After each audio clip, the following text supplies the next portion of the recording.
बिस्मिल्लाहिर्रहमानिर्रहीम। अस्सलाम वालेकुम। मैं हूं अली उस्नैन। आप देख रहे हैं मेरा यूट्यूब चैनल। लानत लानत लानत इस सिस्टम और इस कानून पे लानत जो आज कार्रवाई पुलिस या अदालों की तरफ हुई। अदालत के हुक्म के बावजूद ये मामला हुआ कि परवेज़ इलाही को दोबारा गिरफ्तार कर लिया गया। देखना तो ये है कि एक ऐसा शख्स, ऐसा सियासी शख्स जो 2 दफ़ा इस मुल्क का एक बड़े सूबे का वज़ीर आला रह चुका है, उसके साथ जिस तरह का मामला, जिस तरह का सलूक बर्ताव रखा जा रहा है, क्या आम शहरी को किस तरह छोड़ते होंगे ये लोग। जिस तरह आज परवेज़ इलाही की गिरफ्तारी हुई और गिरफ्तारी करके ले गए, कोई अदालती हुक्म नहीं आया, किसी जज की जरूरत नहीं हुई जो इसने फैसला किया था। या अदालती जो सुप्रीम कोर्ट, जब हाई कोर्ट की सीनियर अदालती जो जजेस हैं, किसी ने इतनी जरूरत नहीं की कि इस मामले पे कोई बात करे। खामोशी कहते ना होगी। आज खुद नोटिस होना चाहिए था। एक अदालती हुक्म का मजाक उड़ाया गया। ये परवेज़ इलाही को बार बार तोड़ रहे हैं, वफादारियां तब्दील करने के लिए कोशिश कर रहे हैं। इनके पास परवेज़ इलाही के लिए कहते हैं ना कोई करप्शन का कोई सबूत ही नहीं है। हाल ही एक मफरूज़े पे केस बनाया गया है। मसला है कि किस गवर्नमेंट में मंसूबे नहीं चलते। हर वज़ीर आज़म, हर वज़ीर अपने सिटी को, अपने शहर को, अपने हलके को नवाजता है, इसलिए कि उसने दूसरी दफ़ा इलेक्शन लड़ना है। वो इलेक्शन लड़ के वज़ीर बना उस हलके की वजह से। ये एक कुदरती नेचर बात है। कौन सा वज़ीर या ऐसा मिनिस्टर बताएं, जो वज़ीर आला बताएं या वज़ीर आज़म बताएं, जब वो अपने इस ओहदे पे आए किसी बड़े पे, तो उसने अपने हलके को ना नवाजा हो। परवेज़ इलाही ने जो मंसूबे अपने हलके में दिए, उन पे करप्शन का इल्ज़ाम लगाया। क्या जी किक्स बैक्स नहीं। नैब के पास ना कोई सबूत है, ना कोई शवाहिद हैं, सिर्फ मफरूज़े पे केस बनाया हुआ है। अदालतों को भी शर्म आनी चाहिए। मफरूज़े पे केस पे इस बंदे को, बुजुर्ग शहरी हमारा, 2 दफ़ा का इस मुल्क का, बेशक जिस तरह का भी बंदा है, इतराम हर बंदे का ज़रूरी है। उम्र उस बंदे की 60 साल से ऊपर है और जो उसके साथ सलूक रखा जा रहा है एक सतोली माँ की तरह, मुल्क का 2 दफ़ा का वज़ीर आला है। क्या आप यकीन कर सकते हैं कि आम शहरी के साथ ये क्या करते होंगे?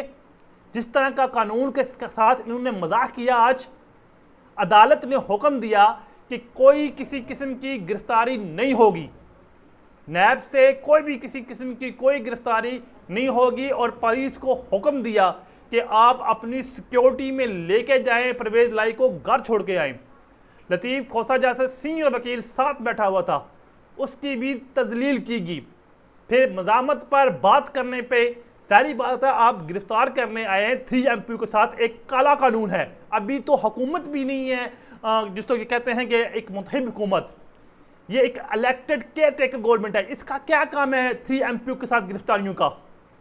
वो बंदे सामने आने चाहिए जो इस कहते हैं काले खेल में, इस गंद में बार बार हाथ डाल रहे हैं, कौम के जज्बात के साथ खेल रहे हैं।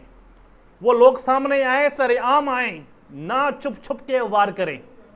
कौम को पता होने चाहिए ये कौन है, इनके चेहरे कैसे हैं जो इस तरह का कौम के साथ मजाक कर रहे हैं।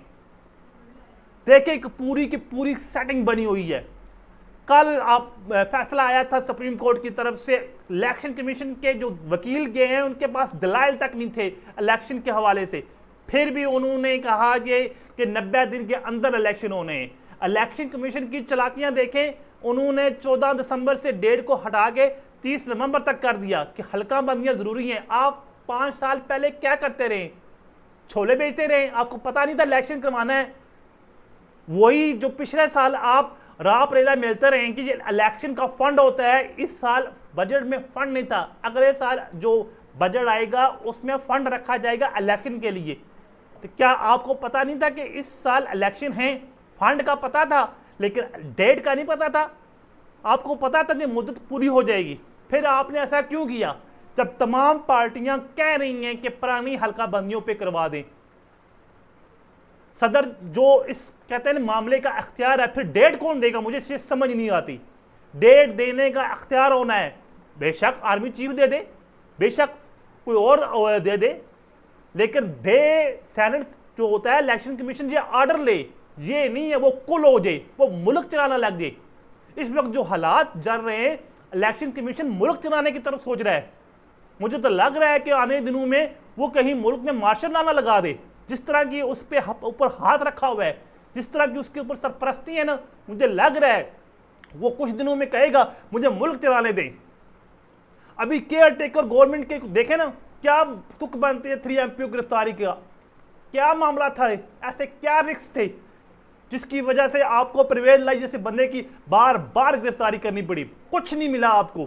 कल इस हाई कोर्ट लाहौर का इम्तिहान है, अगर वो इस इम्तिहान में सरखरू होती है, बुलाए IG पंजाब को, बुला के कटारे में वही खड़ा करे, उसको वर्दी उतराए, उस पर आर्टिकल 6 लगाए और उसको गिरफ्तार करके जेल में डाले। एक पे हाथ रखें फिर मामला ठीक होंगे। आप नौकरियां बचाने के चक्कर में आप कहते हैं ना, फिर डर जाते हैं जितने भी जजेस हैं। हमारे भी बच्चे हैं, तो बच्चे हैं तो छोड़ो इन नौकरियों को, जो घर क्यों कौम का सत्यानाश कर दिया। तुम लोगों के गलत फैसलों की वजह से आज कौम यहां खड़ी है। कासिम सूरी की जो रूलिंग थी वो लीगल रूलिंग थी। कभी भी सुप्रीम कोर्ट पार्लियामेंट के मामलात में मुदाखलत नहीं कर सकती। उसने रात 12 बजे अदालत खोल के मामलात में मुदाखलत की और इमरान खान की चलती हुई हुकूमत को गिराया। आज वही सुप्रीम कोर्ट एक विटनेस बनी हुई है साइफर में, जिसके पास साइफर डीक्लासिफाई हो पड़ा हुआ है। जब साइफर को डॉक्यूमेंट डीक्लासिफाई हो जाता है उस पर कोई बहस नहीं होती। वो किसी के पास कॉपी होगा, कोई स्क्रीनशॉट होगा, कोई फोटो कॉपी होगी, लेकिन ओरिजिनल नहीं होगा। ये अदालत को भी पता है। जानबूझ के इस तरह के मामलात बनाए जा रहे हैं, कौम को गुमराह किया जा रहा है। खुदा के लिए कौम को गुमराह ना करें। जिस तरह की बिजली के हालात और चीनी और पेट्रोल बम आपने गिराया है, क्या ये एक प्लानिंग के साथ नहीं हुआ था? ये सारा इस PDM गवर्नमेंट ने बरूदी सुरंगे बचा के गए थे। आज मेरे एक सीनियर दोस्त से बात हो रही थी, वो कह रहा था इन लोगों ने किसी ने गवर्नमेंट नहीं करनी, ना नून लीग ने करनी है, ना पीपल पार्टी ने करनी है। इन्होंने इमरान खान के लिए 5 साल तक के लिए बरूदी सुरंगें बिछा दी हैं। इमरान खान इन्हें 5 साल तक सीधा करता करते उसकी गवर्नमेंट चली जाएगी, वो आवाम से गाली खाता हो जाएगा।